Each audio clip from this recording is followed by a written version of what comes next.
말씀 에베소서 1장 5절에서 6절을 함께 합독하시겠습니다. 어, 여러분들 에베소서 1장 5절에서 6절 함께 합독하시겠습니다. 하나님은 하나님의 기뻐하시는 뜻을 따라 예수 그리스도를 통하여 우리를 하나님의 자녀로 삼으시기로 예정하신 것입니다. 그래서 하나님이 하나님의 사랑하시는 아들 안에서 우리에게 거저 주신 하나님의 영광스러운 은혜를 찬미하게 하셨습니다. 아멘. 잠시 기도드리겠습니다.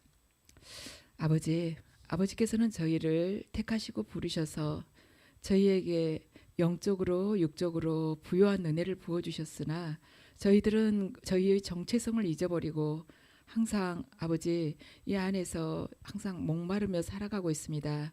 주님, 이 시간을 통해서 아버지께서 얼마나 풍성한 분이시며 저희들이 아버지 안에서 어떤 존재인지를 깨닫고 세상 속에서도 아버지 저희들이 하루하루 마주치는 그 영적 전쟁에서 승리하는 자로 변화되고 또한 주님께 한없이 감사드리며 믿음의 싸움에서도 담대하게 나아갈 수 있도록 주여 은혜 붙들어 주시옵소서.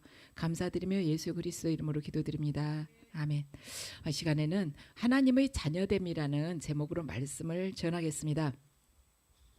오늘 이 에베소서는 제가 보니까 작년에 했더라고요. 한번 했는데 이제 또 다시 제가 하게 된 것이 우리가 내 자신이 어떤 그리스도 안에서 내 자신이 어떤 존재인가, 그리고 내가 하나님의 자녀가 되면서 무엇을 내가 갖게 되었는가, 내가 현재 갖고 있는 것이 무엇인가, 그것에 대해서 정확하게 우리가 알면은 믿음 생활이 달라질 것 같아서 제가 오늘 이 본문을 붙들었습니다. 사도 바울이 로마 옥중에서 에베소인들에게 이 서신을 보내게 된 동기가 뭐냐면, 에베소라는 아주 그렇게 세속적인 곳에서 이 영적 전쟁을 하면서 성도들이 살아가야 되잖아요. 그런데 그 영적 전쟁을 대비하기 위해서 뭔가를 준비를 해야 됐어요, 이 성도들이. 근데 그것이 뭐냐면 지금 자신들이 육의 눈으로 봐가지고는 세상과 도저히 싸울 수가 없는 거예요. 그런데 사도 바울이 정말 너희들 육의 눈으로는 안 보이지만 하나님의 관점으로 너희 자신을 바라봐라. 그래야면 새로운 피조물이 된 너희를 발견할 수 있다 하면서 그 하나님의 관점을 구심점 삼아서 너희 자신은 누구이며 네가 지금 무엇을 가졌는가를 한번 보자는 것입니다. 그러면서 사도 바울이 이 신앙의 기초에 대해서 에베소 교인들에게 알리고 있는 것입니다. 여러분도 각자 생각해 보세요. 나는 그리스도 안에서 어떤 존재이며 무엇을 가지고 있는가? 세상 속에서 말고요, 예수 그리스도 안에서 나는 어떤 존재냐는 것입니다. 그리고 무엇을 가졌는가? 자, 오늘 5절 말씀을 함께 읽으시겠습니다. 하나님은 하나님의 기뻐하시는 뜻을 따라 예수 그리스도를 통하여 우리를 하나님의 자녀로 삼으시기로 예정하신 것입니다. 아멘. 하나님께서 예수 그리스도를 통해서 우리를 하나님의 자녀로 삼으시기로 예정하셨다는 것입니다. 그래서 하나님께서 예수 그리스도를 통해서 우리를 하나님의 자녀로 삼으시기로 예정을 하셨고, 우리를 때에 따라서 정한 때에 우리를 불러주셨어요. 그래서 우리가 하나님의 자녀가 된 것입니다. 예수 그리스도로 말미암아서 우리가 하나님의 자녀가 된 거예요. 그래서 저와 여러분은 온 우주의 말하자면 주인이시고 왕 중에 왕이신 하나님의 그 가문에 현재 지금 입양이 된 거예요. 근데 별로 실감이 안 나죠. 근데 이것이 정말 믿어지면 우리 삶에 엄청난 변화가 있을 것입니다.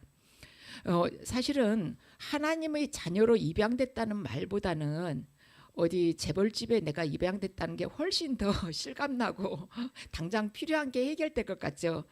재벌집에 입양만 돼도 나의 처한 환경이나 내가 삶을 바라보는 그런 관점이 많이 달라지게 될 텐데, 창조주이시면서도 전능자이신 하나님께 입양이 됐는데 왜 우리가 변화가 없을까? 영원하신, 말하자면 창조주이시고 영원하신 전능자이신 분, 이 온 우주를 다 다스리는 분, 그런 분의 자녀로 내가 입양이 됐는데 웬만한 집 사장집에 입양될 것만도 못하다는 뭐 못하다고 말은 안 하지만 평소에 사는 모습으로 봐서는 그렇게 하나님의 자녀로 입양됐다 이런 실감이 별로 안 난 거예요.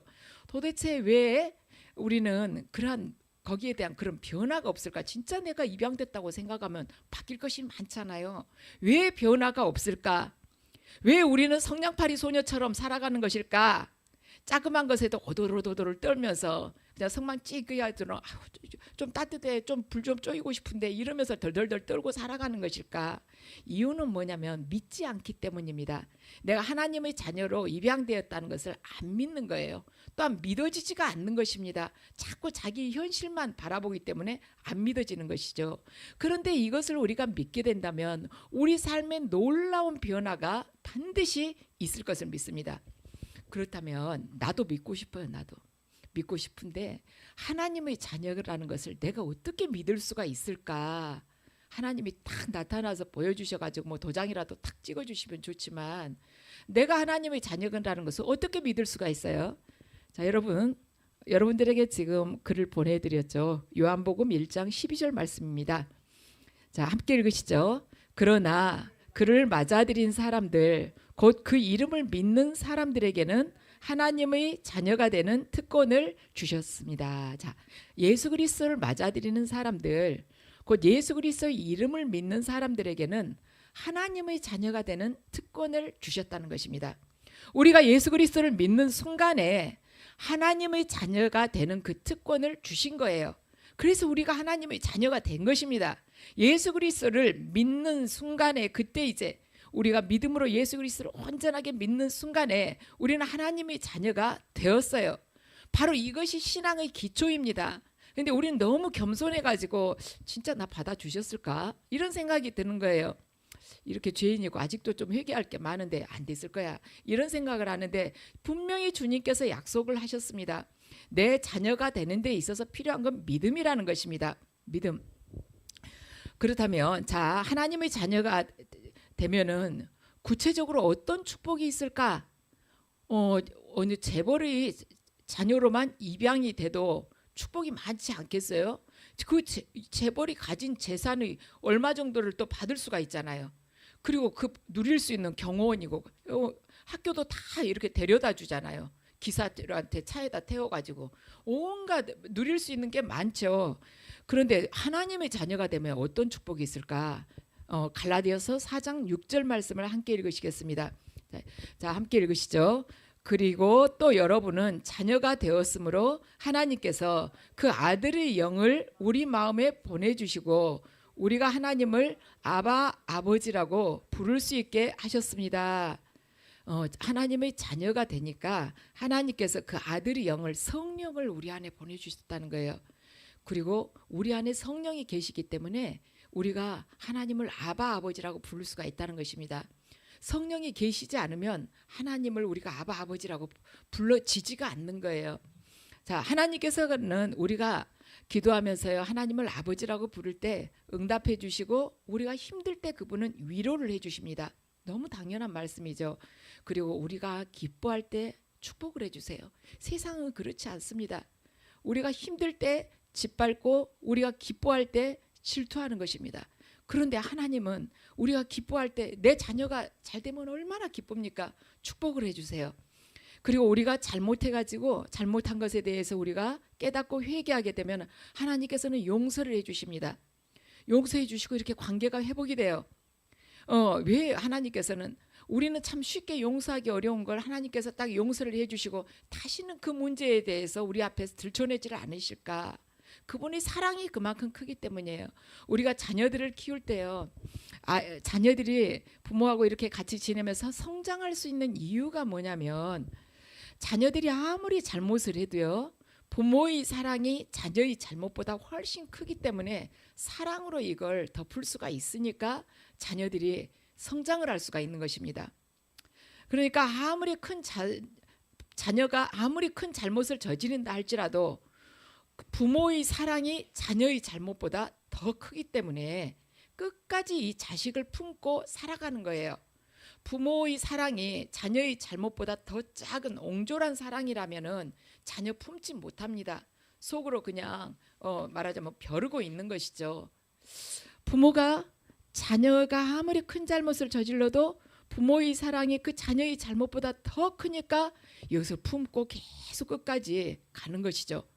그걸로 가만 우리가 비교를 해보면 온 인류의 죄를 다 합친다고 해도 하나님의 사랑보다 더 클 수는 없다는 것입니다. 온 인류의 죄를 하나님께서는 다 용서하시지만 왜 용서하실 수 있냐? 온 인류의 죄를 다 합친 것보다 그분의 사랑이 더 크기 때문인 것이에요. 그만큼 하나님의 사랑은 크다는 것입니다. 인류의 죄를 다 합친 것보다도 더 큰 거예요. 우리가 마태복음 18장을 보면요, 1만 달란트 빚진 자가 말하자면 끌려옵니다. 그래가지고 주인에게 끌려와세요. 지금은 갚지를 못해요. 그래갖고 주인한테 막 사정을 합니다. 자기한테 시간을 달라고, 어떻게든 갚아보겠다고. 주인이 이 말하자면 빌려간 사람하고 가족들까지 그가 가진 모든 것을 팔아가지고 다 갚으라고 그래요. 그러니까 이 1만 달란트 빚진 사람이 뭐라고 그러냐면, 참아주십시오, 제가 다 갚겠습니다 하고 이야기를 합니다. 저는 이 성경 말씀을 읽으면서 정말 우리들이 이렇게 살아가는 것이구나, 그걸 느꼈어요. 왜냐하면 1만 달란트라는 돈은요, 인간이 살아있는 동안 아무리 열심히 해도 갚을 수가 없는 돈이거든요. 한 달란트를요 벌려면은 그때 그 시절, 지금도 마찬가지나 다름이 없죠. 노동자가 15년 동안 일을 해야지 한 달란트를 벌 수가 있는 거예요. 그런데 1만 달란트라면은 15년 곱하기 10,000년을 더 곱해줘야 되는 것이에요. 그런데 이 사람은 할 수가 있다는 것입니다. 조금만 참아달래요. 다 갚겠다고. 바로 그거예요. 우리들은요, 우리들이 하지도 못할 걸 하나님께 약속을 하거든요. 주님 용서해 주세요. 다시는 안 그럴 거예요. 며칠 있다가 또 다시 그 죄를 범하죠. 그런데 하나님의 그 사랑이 크시기 때문에 계속 우리를 용서해 주시고 기다려 주시는 거예요. 우리가 용서해 달라고 해도 범죄해도 또 다시 범죄할 걸 다 알고 계시거든요. 온전하게 거룩하게 안 될 거 뻔히 알고 계세요. 너무 약하기 때문에.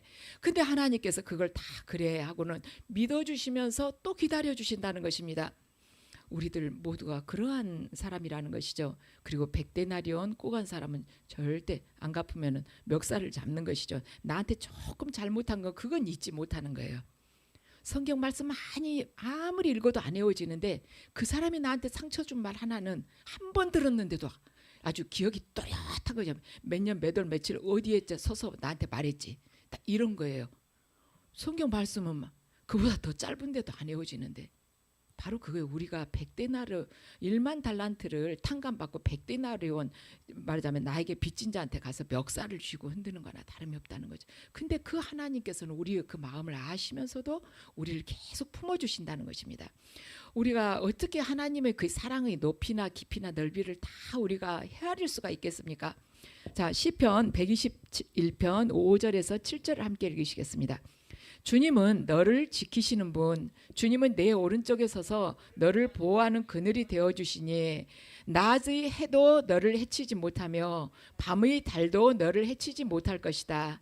주께서 너를 모든 재난에서 지켜주시며 내 생명을 지켜주실 것이다. 아멘.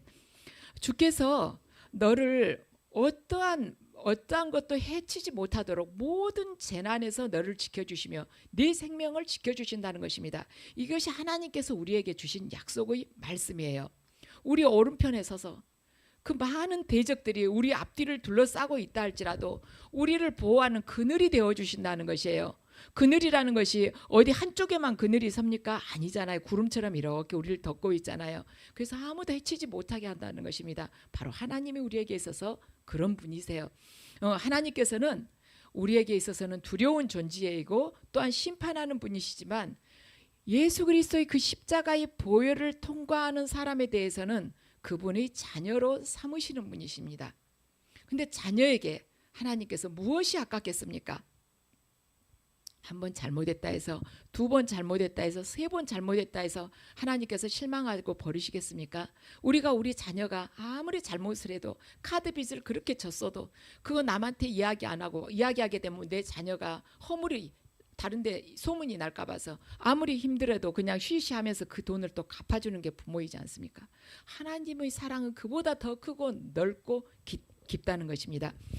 자, 시편 139편 7절 9절에서 10절을 함께 읽으시겠습니다. 내가 주의 영을 피해서 어디로 가며, 여러분들 카톡에 있죠. 주의 얼굴을 피해서 어디로 도망치겠습니까? 내가 새벽 날개를 치며 바다 끝에 가서 거주할지라도 거기서도 주의 손이 나를 인도하시며 주의 오른손이 나를 붙드시리이다. 아멘. 내가 주의 영을 피해서 갈 데가 없다는 것이에요. 내가 바다 끝에 가서 거주한다 할지라도 주님께서는, 내가 바다 끝을 갔다 할지라도 주님께서는 나를 인도하시면서 나를 거기까지 오셔가고 붙들어 주신다는 것입니다. 이분이 우리 아버지이심을 믿습니다. 우리를 잠시도 떠나지 않는 우리 아버지시라는 것입니다. 우리 아버지시니까 이렇게 할 수가 있는 거예요. 우리가 남에게요, 이런 식으로 내가 자녀에게 하듯이 우리가 남에게 그렇게 했다면 남들이 어머 저 사람 뭐야? 그러면서 뭐 파파라치인가 왜 이렇게 따라다녀? 왜 이렇게 간섭을 해? 이럴 텐데 자녀이기 때문에 자녀가 그걸 사랑으로 받는다는 거예요. 하나님께서는 우리들이 바다 끝에 간다 할지라도 그분이 지켜주시는 분이시라는 것입니다. 자녀이기 때문에. 우리가 자녀가 아닌 다른 사람한테 그렇게 관심을 쓰면 간섭 좀 어지간히 하세요 이러죠. 그런데 하나님께서는 우리가 자녀 사랑하듯이 그렇게 사랑하시는 분이시라는 거예요. 그러니 살아가면서 두려워하지 말라는 것입니다. 자, 자녀가 된 두 번째 축복은 뭐냐면 하나님께 유업을 받는다는 점입니다. 자, 갈라디아서 4장 7절 말씀 함께 읽으시겠습니다. 그러므로 여러분 각자는 이제 종이 아니라 자녀입니다. 자녀이면 하나님께서 세워주신 상속자입니다. 아멘. 이제는 하나님께서 세워주신 상속자가 되었기 때문에 유업을 받는다는 것입니다. 상속을 받는다는 것이에요. 고아는 부모가 없기 때문에 누구로부터 상속받을 데가 없습니다. 그리고 정말 힘들 때요, 가서 의지할 데가 없어요. 고아가 누구를 찾아가겠습니까? 그런데 자녀는요, 아무리 부모한테 잘못했어도 내 잘못을 보면은 부모한테 죄송하기도 하고 두렵기도 해도요, 힘들면 찾아갈 최후의 버팀목이 있습니다. 주님께서 말씀하셨어요. 너희들 힘들 때 나한테 오라고. 자, 마태복음 11장 28절 예수님의 그 약속의 말씀 함께 읽으시겠습니다. 수고하며 무거운 짐을 진 사람은 모두 내게로 오너라. 내가 너희를 쉬게 하겠다. 아멘.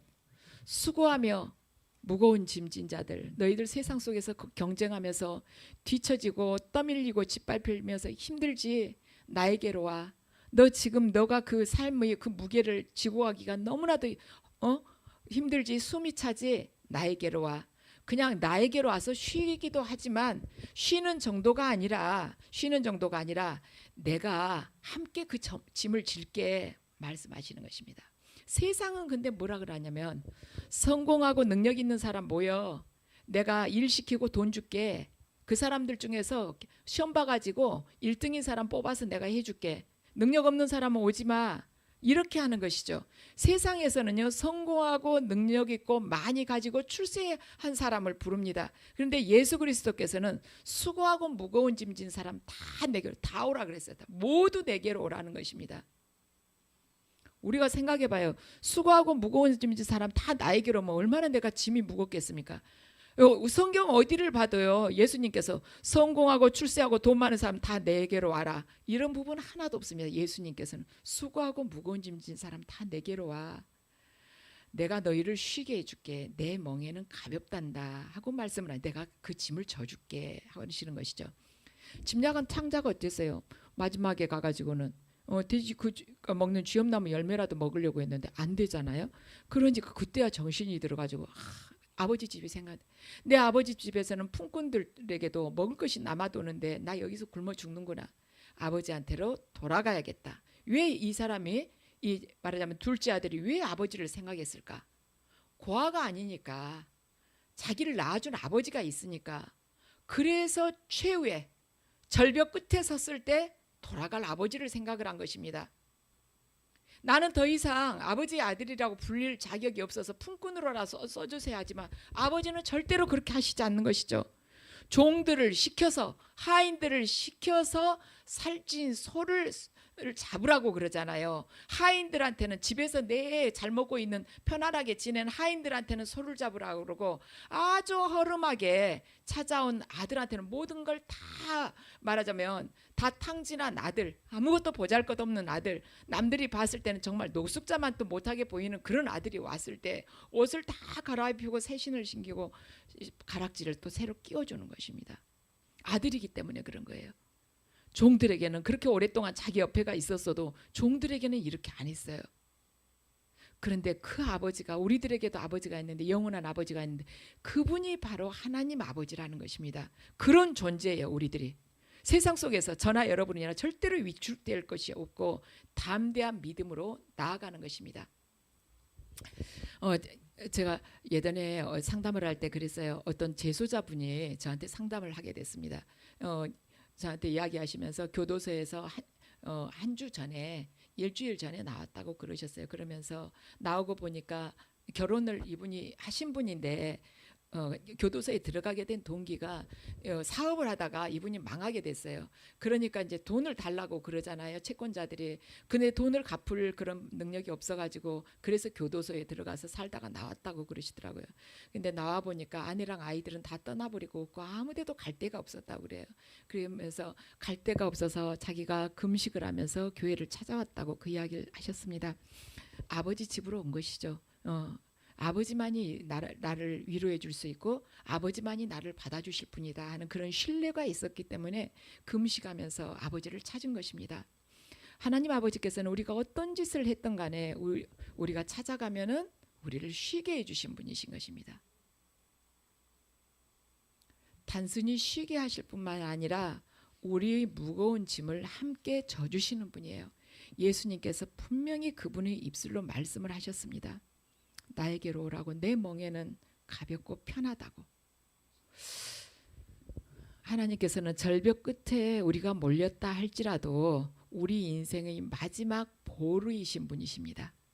절대로 우리를 내치지 않는 분이세요. 종은 아무리 그 주인의 집에 몇십 년 있어도요, 유업을 물려받지 못합니다. 그렇지만 자녀는 나가서 가산을 다 탕진하고 돌아와도요, 유업을 물려받을 수가 있는 거예요. 바로 저와 여러분이 그러한 하나님의 자녀라는 것입니다. 우리가 우리 정체성을 잘 알아야 돼요. 그걸 믿어야만이 그 첫걸음이거든요. 하나님에 대한 신뢰가 있고 믿음 생활하면서 두려움과 걱정이 없는 것입니다. 이거이 믿어지지 않으면 작은 일에도 막 가슴이 그냥 새가슴처럼 두근두근 떨리는 거예요. 그 창조주이시고 우리를 지으신 분이 바로 내 아버지예요. 내 병 가지고도 너무 걱정할 필요가 없는 것입니다. 하나님이 다 알고 계시는 거예요. 그러면 다 알고 계시면 나 가만히 있어야지. 그게 아니라 우리가 할 수 있는 것은 치료도 받고 이렇게 하지만은 결과는 하나님께 맡기자는 것입니다. 갈라디아서 3장 29절 말씀 함께 읽으시겠습니다. 여러분이 그리스도께 속하여 있으면 여러분은 아브라함의 자손이요 약속을 따라 유업을 정해진 상속자들입니다. 조금 저하고 약간 다르네요. 여러분이 그리스도에게 속하여 있으면 함께 읽으시죠. 여러분들이 그리스도께 속한 사람이면 여러분은 아브라함의 후손이요 약속을 따라 정해진 상속자들입니다. 아멘. 우리가 그리스도 안에 있을 때 약속대로 하나님의 유업을 이어가는 사람이 된다는 것입니다. 그리스도 안에 있을 때. 그럼 그리스도 안에 어떻게 있어요? 말씀 안에 있을 때. 예. 하나님의 말씀 안에 있을 때 하나님의 유업을 이어가는 자라는 것입니다. 그래서 많은 믿음의 선배들이 하나님의 무제한적인 이러한 공급하심을 경험하면서 살았습니다. 우리에게 있어서 이 무제한적인 공급하심, 정말 위기의 때가 오면은 내가 막 혼자 떨어야 되는 이것이 아니고 하나님께 딱 맡기는 거예요. 그분이 알아서 하시지 하고 맡겼을 때 하나님께서 역사하시는데 우리가 그걸 체험한 걸 몇 번이나 됐을까 생각하면은 참 드물죠. 돈이 한 푼이 없다 할지라도 주의 일이라면 하나님께서 책임지시고 채워주신다. 하나님께서 이걸 하라고 하셨으면 하나님께서 다 그 방법을 다 예비해 놓고 하라고 하신 것이다. 이 신뢰가 있으면 그 다음에 하나님께서 역사하시는 것입니다. 워치만니가 쓴 간증, 본인의 그 간증 그 책을 보면 이런 이야기가 나와요. 자신이 사역을 하면서 하나님 자녀들을 위한 영적인 간행물을 발간을 하기를 원한 것입니다. 그래가지고 이렇게 나눠주면서 복음을 전하려고 그랬죠. 그래서 그거 영적인 간행물을 발간하게 해달라고. 그런데 돈이 없었어요. 하고 기도를 했습니다. 그런데 일주일을 해도 2주일을 해도 한 달을 해도 하나님께서 공급하심이 없었어요. 그래서 워치만니가 가만 생각을 해보면서 내가 기도할 필요가 없다. 지금은 원고를 쓸 때다. 돈을 주실 때까지 내가 기다렸다가 원고를 써? 아니다. 돈 달라고 기도하지 않고 원고를 다 쓰고 원고를 다 쓴 후에 마지막 장을 마치고 기도를 해야겠다 하고 생각을 한 것입니다. 그리고는 원고를 다 썼어요. 그리고 마지막 장을 마치고 기도를 딱 하는데 하나님께서 공급해 주시리라는 그런 느낌이 딱 들었습니다. 그래서 동역자들한테 이야기를 했어요. 마지막 장 다 마치고 기도하면서 반드시 하나님께서 공급을 해 주신다 하고는 이제 확신을 가지고 말을 한 것입니다. 근데 워치만니가 딱 마지막 장 쓰고 기도를 하고 일어서는데 방문을 누가 두들겼어요. 딱 내다보니까 평소에 돈은 이렇게 많이 가지고 있지만 헌금을 잘 하지 않는 자매가 문을 두드린 것입니다. 그리고는 자매가 와서 하는 말이 며칠 전부터 주님은 계속 자신에게 너는 돈을 너무나도 사랑한다고 계속 말씀을 하셨다는 거예요. 그런데 이 자매가 그 말씀에 복종을 하지 않았습니다.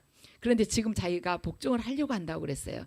그러면서 오늘 아침 자기가 다시 주님한테 기도하려고 하는데 주님께서 뭐라고 그러셨냐면 기도보다 먼저 돈을 바치라고 그러셨다는 겁니다. 그래가지고 지금 자기가 돈 30원을 가지고 왔대요. 그래가지고 워치만니 당신에게 바치니까 주님의 사역을 위해서 이 돈을 써주세요 하고 바친 것입니다.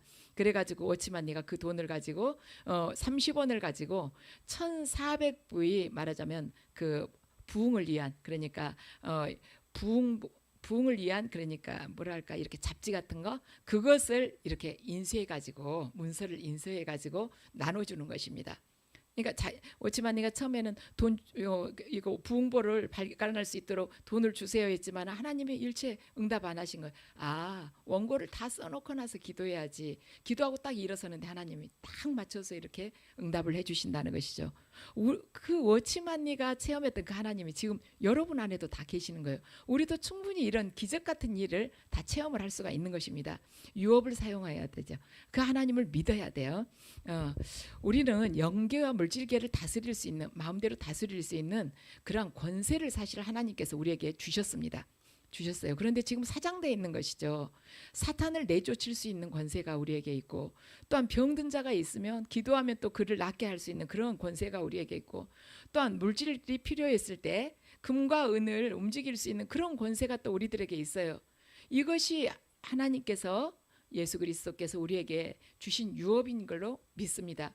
그런데 이 권세가 원래 누구한테 있었는가? 이런 권세들 우리가 복음을 전할 때 예수 그리스도의 능력과 생명이 역사하는 그러한 말하자면 그러한 역사가 일어날 수 있는 것 그런 권세 그것이 원래 누구한테 있었는가? 바로 예수님께 있었습니다. 이 권세가.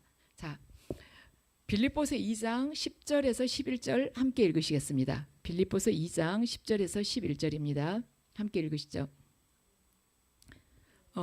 그리하여 하나님께서 하늘과 땅 위와 땅 아래에 있는 이들 모두가 예수의 이름 앞에 무릎을 꿇게 하시고 모두가 예수 그리스도는 주님이시라고 고백하게 하셔서 하나님 아버지께 영광을 돌리게 하셨습니다. 아멘. 하나님께서 예수의 이름 앞에 무릎 꿇게 하시고 모두가 예수 그리스도는 주님이시라고 고백하게 하셔서 하나님 아버지께 영광을 돌리게 했다는 것입니다. 하나님께서 하늘과 땅 위와 땅 아래에 있는 모든 것들이 예수 그리스도 앞에 무릎을 꿇게 하셨다는 것이에요. 그리고 모두가 예수 그리스도는 주님이시라고 고백하게 하셔서 하나님 아버지께 영광을 돌리게 하셨다는 것입니다. 우리 모두가 예수 그리스도를 주님이라고 고백하면서 하나님으로부터 받은 그 유업을 가지고 하나님의 영광을 드러내게끔 하셨다는 것이에요. 예수님께서 이 하늘과 땅과 땅 아래에 있는 모든 것을 통치할 수 있는 그 권세를 가지고 계셨는데 그 똑같은 그분이 받은 그 권세, 그 유업이 지금 우리에게도 있다는 것입니다. 정말 있을까? 어떻게 예수님이 받은 그 유업이 우리에게 있을까? 어디가 있어요? 어디가 그게 써졌는데요? 자, 요한복음 14장 12절 말씀 함께 읽으시겠습니다. 내가 진정으로 진정으로 너희에게 말한다. 나를 믿는 사람은 내가 하는 일을 할 것이요 그보다 더 큰 일도 할 것이다. 그것은 내가 아버지께로 가기 때문이다. 아멘. 내가 아버지께로 가서 성령을 너희들에게 보내주면은 너희들은 내가 한 일도 할 것이요 그보다 더 큰 일도 할 것이라는 것입니다. 성령께서 역사를 하신다는 것이죠. 성령은 예수의 영인데 예수님께서 그걸 우리에게 보내주실 때 그렇게 우리가 하게 된다는 것입니다. 그래서 예수 그리스도께서 받으신 모든 권세가 그리스도 안으로 들어온 모든 사람들에게도 그대로 주어진다는 것이에요. 예수님께서 하나님으로부터 받으신 모든 권세가 예수 그리스도 안으로 이렇게 들어온 사람들한테는 다 주어진다는 것입니다. 왜냐하면 예수 그리스도께서 아버지께로 가가지고 성령을 우리에게 보내주시는데 그 성령은 하나님의 영이잖아요. 바로 예수의 또 영이잖아요. 그 성령께서 우리의 믿음의 분량만큼 우리를 통해서 일을 하신다는 것입니다. 이것을 믿게 되면 그것을 사용을 할 수가 있게 된다는 것이에요. 마가복음 9장 23절 말씀입니다. 예수께서 그에게 말씀하셨다.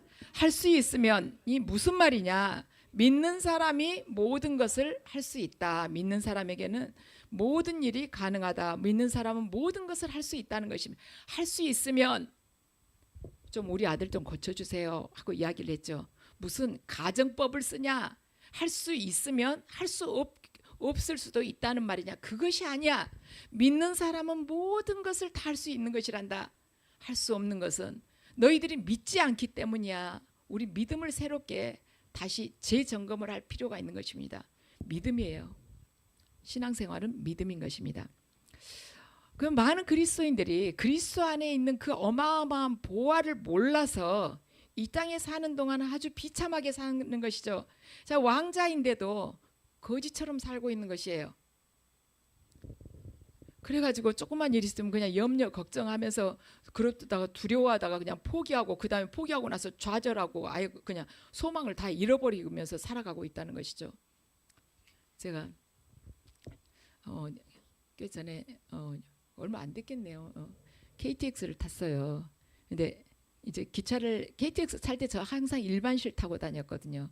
근데 그때는 여기서 뭐 철도 공사에서 자주 타니까 그 일반실을 특실로 이렇게 업그레이드, 그러니까 돈을 내지 않고 업그레이드 해주는 그런 쿠폰이 나왔어요. 그래가지고 이제 그 특실을 타게 됐죠. 그랬는데 타가지고 딱 들어가서 보니까 앉으면서 보니까는 거기 앉은 사람들은 뭐 물병하고 뭐 이렇게 쿠키 같은 것을 조그만 이런 조그만 선물 박스 같은 데 놓고 앉아 있는 거예요. 저는 이제 물병을 집에서부터 물을 담아가지고 갔거든요. 근데 그 뭐 물 흐란 건데도 그 사람들이 똑같은 물병을 아주 예쁜 물병을 앞에다 놓고 쿠키를 딱 꺼내서 먹고 있는데 그게 그렇게 부러울 수가 없는 겁니다. 어머, 저 사람들 어떻게 해서 저걸 받았지? 저는 이제 처음이니까 자주 타면은 저걸 주나 속으로 그랬거든요. 그러니까 그러고는 이제 부럽기는 하지만 별거 아니어도 제가 안 가지니까 부럽대요. 그 쿠키 하나고 물 한 병이 그렇게 부러운 거예요. 근데 딱 앉아 있는데 이제 그 직원이 와가지고 제 앞에 딱 그걸 놔주고 갔어요. 이렇게 쭉 지나가더니 저한테는 놔주고 갔다. 다른 사람들은 그냥 안 놔줬는데 벌써 다 들고 있는 거예요. 가지고는 먼저 나눠줬나 했는데 나중에 보니까 딱 올라타면서 그걸 타면서 특실 딱 바로 앞에가 특실 그 승객을 위해서 아예 딱 그것이 있는 거예요. 박스 안에. 그러니까 얼마든지 갖다 먹으라고 거기가 있는 겁니다. 그런데 저는 이제 처음이라서 몰랐죠. 근데 뭐 2개씩 갖다 먹는 사람은 없지만 그 별거 아닌 건데도 모르면 누리지 못한다는 거. 제가 그걸 받으면서 그 생각을 했어요. 당연히 누릴 수 있는 건데 그 말하자면 요금 안에가 다 이것이 포함이 되는 건데도 모르니까 부럽긴 하지만 저거 어떻게 받아? 이렇게 그렇겠다. 하나님께서 우리를 위해서도 많은 유업을 예비해 놓으셨는데 모르고 누리지 못하는 경우가 너무나도 많겠구나. 우리가 이 뇌가 평생 동안요 아주 열심히 연구하고 공부하면서 살아가는 사람이 뇌를 이용하는 비율이 한 5%, 아인슈타인 같은 경우도 한 9% 정도 그걸 쓰고 간대요.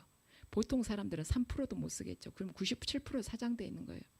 우리도 그래요. 하나님 나라에 그 어마어마한 영적인 그 유업들이 있는데 그걸 다 사용을 못하고 간다는 게 얼마나 억울합니까? 이 땅에서 그러면서 허덕허덕하고 헐벗고 덜덜 떨고 간다는 게 우리가 그러니까 이 말씀을 정확하게 알아야 돼요.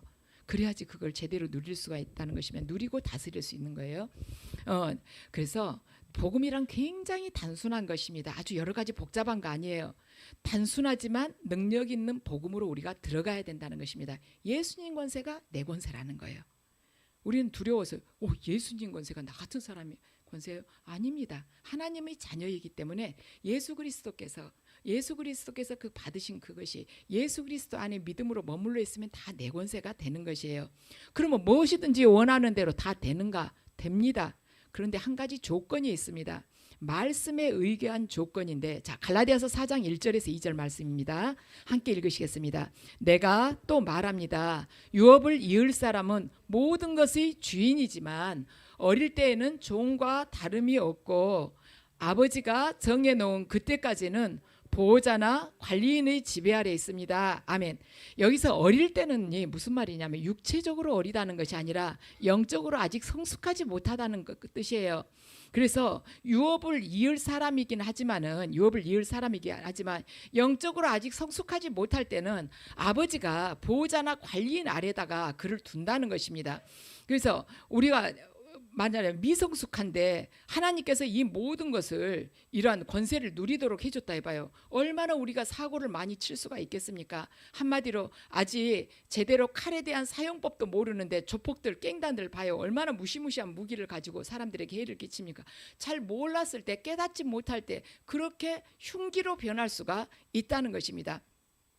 하나님께서 우리를 보호하시기 위해서 이걸 우리에게 아직 허락을 하시지 않는 거예요. 아무리 입술에 권세가 있다고 하는 말마다 그대로 가서 이루어지면 어떻게 하겠습니까? 이 세상에 한 달이나 가겠습니까? 부부간에도 말다툼하면서 속으로 그냥 누가 안 데려가나 이러고 그냥 죽어버리면 어떡해?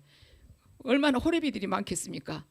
또 남편은 아이고 저 여자 아이고 저승에서는 뭐하나 그러면 숨이 딱 끊어져 버려도 아무도 없어요. 너나 나나 다 미워하고 나면. 그래서 하나님께서 보호를 하신 것입니다. 아유 저 입 그냥 입 좀 딱 말 좀 못하게 해주세요. 그래갖고 벙어리 되면 어쩌겠습니까? 우리가 아직 그만큼 성숙하지 않았기 때문에 하나님께서 우리를 보호하시기 때문에 위해서 그런 거예요. 그럼 이 권세 이렇게 많다면서 유업으로 우리에게 다 주신다면서 그럼 언제 우리 것이 돼요? 우리가 그리스도만큼 장성한 분량에 이르면 하나님께서 다 때에 맞춰서 주시는 것입니다. 성숙함에 비례해서 하나님의 그 권세, 예수 그리스도의 권세를 쓰도록 우리에게 주시는 거예요. 우리가 영적으로 성숙한 것을 봐가지고 거기에 맞춰서 주신다는 것입니다. 그래서 저나 여러분이나 이 땅을 살아가면서 크리스찬들이 이 땅을 살아가면서 궁극적인 목표가 있다면 뭐냐면 예수 그리스도의 장성한 그 분량까지 우리의 믿음이 장성해지는 것이에요. 그래야지 예수 그리스도의 장성한 분량까지 자라날 때 우리들에게도 그 권세가 부어질 줄로 믿습니다. 저와 여러분 하나님 자녀입니다. 여러분이 무엇을 하지 않아도 이미 하나님께서 여러분들을 사랑하시고 지금 여러분들을 사랑받고 있는 존재예요. 하나님의 그 보호하심과 하나님의 공급하심이 계속 이루어지고 있는 그런 존재라는 것입니다. 근데 우리는 이것이 어쩔 때는 안 믿어질 수도. 내가 뭔가를 해야만이 하나님께서 더 사랑하실 것 같아요. 내가 지금 내 환경이 힘든 걸로 봐서는 뭔가 이전에 내가 잘못한 거 하나님이 용서하시지 않고 그냥 그래서 여기를 쪼이고 계신 것만 같아요. 그런 불안감이 뭐 잘못한 거 없나? 좀 어려운 일 닥치면 내가 그때 이래서 그런가? 이런 생각이 들 수 아니라는 것입니다. 하나님께서는 계속 우리를 보호하고 계세요. 우리 머리칼 하나까지도 다 세고 계신 분이신 것입니다. 우리가 빗질하다가 머리카락 빠지면 제 머리카락 3개 빠졌는데 하나님께서 다 계산하고 계시는 분이시라는 거예요. 우리가 더 이상 막 그분 앞에서 일하려고 뭔가 열심히 해야지 헌금 많이 내야지 그분이 나를 인정해 주시지 그러지 말라는 것입니다. 한번 예수 그리스도 안에 들어오면 하나님의 보호하심 안에 머무른다는 거예요. 우리가 한국에서요, 만약에 영국을 간다고 생각을 해봐요. 그래갖고 비행기를 탔습니다. 그러면 가만 앉아 있으면 이 비행기가 영국까지 데려다 주잖아요. 그런데 내가 비행기 안에서 빨리 뛰면은 빨리 영국에 데려다 주겠습니까? 비행기 안에서도 뛰어야 간다고, 거기 영국 도착한다고 생각하는 사람이 바로 종교인인 것입니다. 예수 그리스도를 믿고 그 안에 가만 머물면 주님께서 그냥 천국으로 딱 데리고 가세요. 바로 이것이 우리들이 정체성이라는 것입니다. 저나 여러분이나 하나님을 너무 종교적인 어떠한 대상물로 생각하고 너무 우리가 하나님을 뭐랄까 두렵게 생각하는 그런 부분들이 있었을 것 같아요. 그런데 하나님은 우리의 아버지세요. 아버지가 자녀들에게 또 유업을 주시려고 많은 것들을 계획하고 지금 다 준비하고 계시는 것입니다. 여러분들에게도 많은, 말하자면 유업이 지금 다 대기하고 있어요. 그 아버지를 믿고 신뢰하고 우리가 그리스도의 그 장성한 분량만큼 믿음 생활하면서 계속 성장해 나갈 때 그 유업을 하나하나씩 하나님께서 우리에게 부어주신다는 것이죠. 그리고 우리의 삶도 계속 승리하면서 나아가는 삶이 된다는 것입니다. 그 아버지 안에 있는 권세에 얼마나 부요합니까? 지금 여러분이나 저나 이제는 가슴을 펴고 당당하게 살아가시는 것입니다. 믿음으로 도전을 하는 것이에요. 왜냐? 하나님 그분께서 나의 아버지시고 예수 그리스도 그분 안에 내가 머무는데 그분께서 우리를 위해서 죽으실 만큼 사랑하시지 않았습니까?